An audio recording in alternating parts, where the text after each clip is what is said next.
وجاءوا أباهم عشاء يبكون قالوا يا أبانا إنا ذهبنا نستبق وتركنا يوسف عند متاعنا فأكله الذئب وما أنت بمؤمن لنا ولو كنا صادقين وجاءوا على قميصه بدم كذب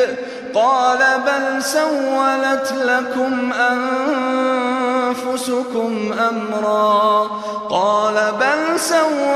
لكم أنفسكم أمرا فصبر جميل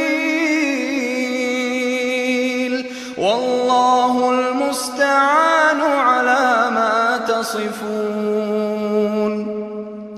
وجاءت سيارة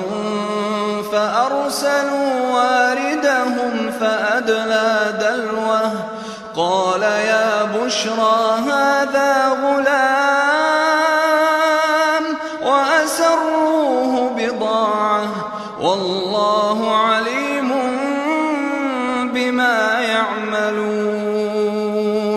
وشروه بثمن بخس دراهم معدودة وكانوا فيه من الزاهدين وقال الذي اشتراه من مصر لامرأته أكرمي مثواه عسى أن ينفعنا أو نتخذه ولدا وكذلك مكنا ليوسف في الأرض ولنعلمه من تأويل الأحاديث